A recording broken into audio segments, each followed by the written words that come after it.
అందరికీ నమస్తే. Welcome to VDS 777 Telugu news.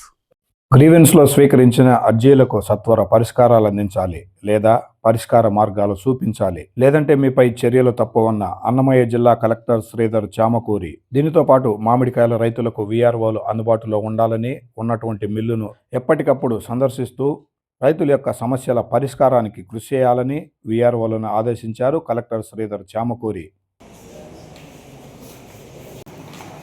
VGRS ఉన్నాయండి, 24 ఉన్నాయి. ఏది పెండింగ్ అసలు రాకూడదు, క్వాలిటీ డిస్పోజల్ చేయాలి, రిపోర్ట్ పెట్టాలి. అండ్ మనం చేయగలిగిన పని ఉంటే త్వరగా చేసేయాలి. చట్ట ప్రకారం అయితే 7 రోజులు నోటీస్ ఇవ్వాలి. ఒకవేళ అవ్వట్లేదు అనుకోండి, దెన్ పిటిషనర్కి మనము చక్కగా ఎక్స్ప్లెయిన్ చేయాలి. దేనివల్ల మనం వారు కోరుకున్నటువంటి ఆ గ్రీవెన్స్ని వారు కోరుకున్న విధంగా ఎందుకు మనం సాల్వ్ చేయలేకపోతున్నామో కూడా వారికి ఎక్స్ప్లెయిన్ చేయాలి. చేస్తే దే విల్ బీ హ్యాపీ. చేయకపోతే ఎందుకు చేయలేదని వాళ్ళకి చెప్పడం కూడా మన బాధ్యత. ఎండార్స్మెంట్ వాళ్ళ చేతిలో పెట్టాలి. మీరు కొద్దిమంది అసలు వాళ్ళకి ఇన్ఫామ్ చేయకుండా క్లోజ్ చేస్తున్నారు, అది చాలా ఇబ్బందితో కూడుకున్నది. వారు మళ్ళీ ఏం చెప్తున్నారు, మాకు సంబంధం లేకుండా వాళ్ళు క్లోజ్ చేశారండి అని చెప్తున్నారు. అలా ఎక్కడైనా వినిపిస్తే మాత్రము that will be very very ర్యూడ్గానే భావించాల్సి వస్తుంది. సో ఇన్ఫర్మేషన్ ఇవ్వాలి, సో వాళ్ళకి అర్థమయ్యేటట్టు చెప్పాలి, ఎండార్స్మెంట్ చేతిలో పెట్టాలి. Then only you can close the grievance.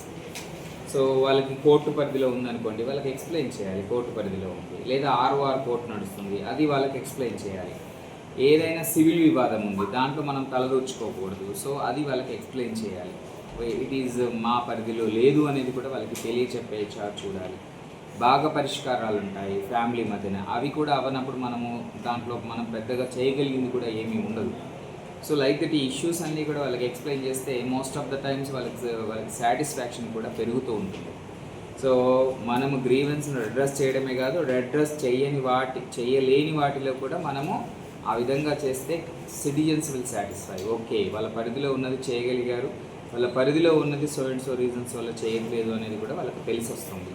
So అది VROలు అందరూ కూడా గుర్తుపెట్టుకొని జాగ్రత్తగా చేయాల్సి ఉంటుంది. ఇంకా ఇంకొకటి ఏంటంటే, మీకు 17,000 సర్వే నెంబర్లు, 17,000 ఎకరాలు, 10,000 సర్వే నెంబర్లు అన్నీ కూడా మీకు మిగులు భూమిగా పడిపోయాయి. అవన్నీ కూడా CCLAకి పంపించాము. అవన్నీ కూడా ఇప్పుడు వాళ్ళు CCLA team is taking up at the back end. Maybe very soon అవన్నీ కూడా రిజిస్ట్రేషన్ చేస్తే ఇప్పటికి మ్యూటేషన్స్ అవుతున్నాయా? రిజిస్ట్రేషన్ మాత్రం వారు అమ్మే ప్రతి కేజీ కాయని మన హార్టికల్చర్ ఆఫీసర్, అగ్రికల్చర్ ఆఫీసర్ నమోదు చేయాలి. వాళ్ళందరికీ కేజీకి ₹4 మళ్ళీ వాళ్ళ అకౌంట్లో పడతాయి. సో అదేవిధంగా మన దగ్గర ఒకే ఒక్క మిల్లు ఉంది. ఆ మిల్లు దగ్గర కూడా మీరు విజిట్ చేయాలి. విజిట్ చేసి వాళ్ళు ఎన్ని ట్రక్కులు తీసుకుంటున్నారు, అక్కడ లేట్ కాకుండా చూడాలి. ఎక్కడ కూడా ట్రక్ క్యూ ఉండకూడదు, త్వరగా.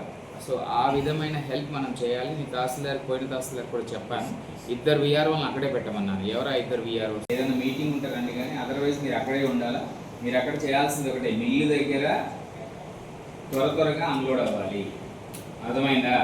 మీరు రిజిస్టర్ చేసుకోవాలి. ఎన్ని లోడ్స్ వచ్చాయి, ఎన్ని టన్నులు వచ్చాయి, ఎవరు అనేది కూడా మీరు రిజిస్టర్స్ మెయింటైన్ చేయాలి. నేను ఇప్పుడు ఆ మిల్ దగ్గరికి వస్తాను, రిజిస్టర్స్ పట్టుకొని కూర్చోండి, మీరు వెళ్ళండి.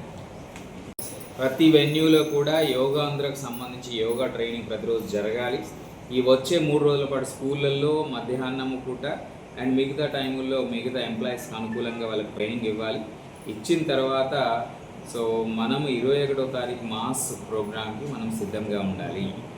ఆ రోజు ప్రోగ్రామ్ అరౌండ్ 7 to 7:45 మధ్యలో జరుగుతుంది వైజాగ్లో. అదే టైంలో మనం చేయాలి. 7:45 to 8 మధ్యలోనే మనం ఇన్ఫర్మేషన్ అప్లోడ్ చేయాలి.